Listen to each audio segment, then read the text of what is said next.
घरदेखि चाहिँ रुमाल रुमाल पार्दै थाल्यो सबै झोल भइरहेको रहेछ अनि सासू आज पनि अलिकति घिउ खानु भनेछ अरे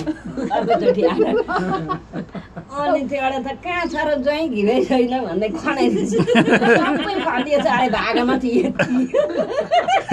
सासू कति लोभ गर्नु होइन सासू अन्नका अनि अब त ज्वाइँले खाइसकेन खाना खायो आधी जति त खायो ज्वाइँले पियो खायो अब यो ज्वाइँको जुठो नखाने कुन चाहिँ राड होला र भनेर हतार खान बसिदियो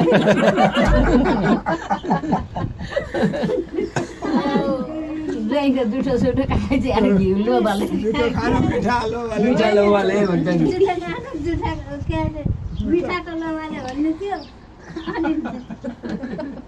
मिठाको लोभाले जुठो पनि खाइछन् अरे क्या सासू अब त घिउ कति दुःख गरेर बनाएको थियो नाश भयो नि त अनि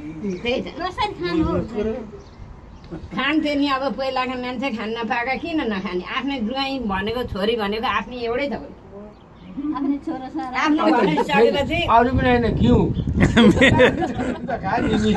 मिठो कुरो नखानु भन त्यो पनि होइन घिउ पो त खाना चाहिँ खाने आफ्नो भनिसकेपछि जे होस् माया हुन्छ म ज्वाइँलाई आफ्नो छोरी दिइसकेपछि आफ्नै भयो अनि हाम्रा यस्तो हिनाजु जस्तै ज्वाइँ परेको थियो एउटा कथा पनि भन्छ फेरि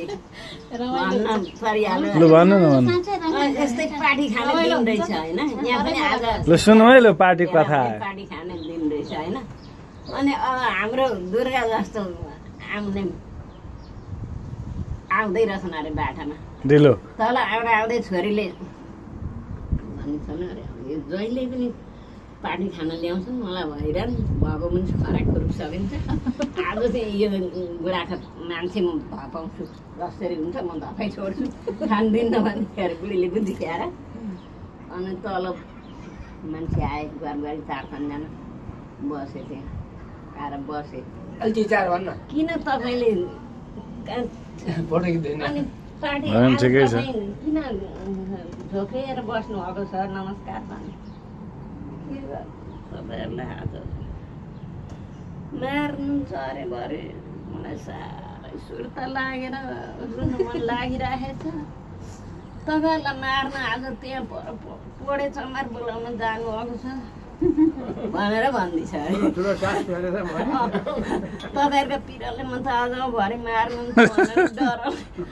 म झोक्रेर डरले बसिरहेको छु आज तपाईँहरूलाई मार्ने अरे पोडे चमार बोलाउनु जानुभएको छ भनेर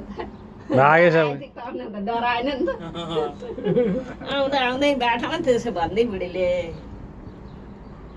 अनि तिनीहरू बसे निकै बेर बसे छैनन् त्यो चाहिँ कहाँ अब के मिठो मिठो कुरा बजार किन्न गएका सबै गरेर ल्याएर चाहिँ मेरा साथीहरू आउँछन् खानिदिन्छु भनेर बजार किन्न गएका भरे उन्न आउँदाखेरि बगाइदिए बुढीले यतातिर अनि खोइ त मेरो साथीहरू आएनन् आज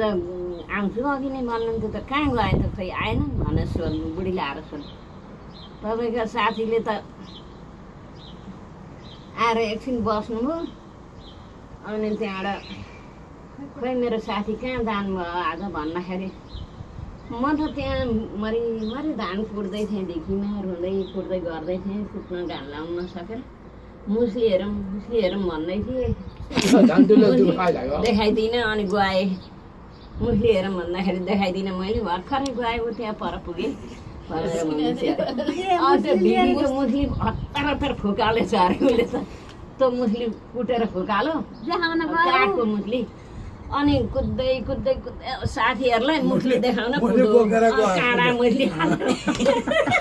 साँच्चै मार्न आयो भन्ने भयो अनि उनीहरूलाई चाहिँ ए साथी आऊ म मुस्ली देखाउँछु तिमीहरूलाई भन्छु मुस्ली देखाइदिन्छु आऊ अथवा मुस्ली त के यत्रो मुस्लो छ अब यति लामो छ त्यो मुस्लो मार्न आयो कुने भागे अब पक्का हामीले मार्ने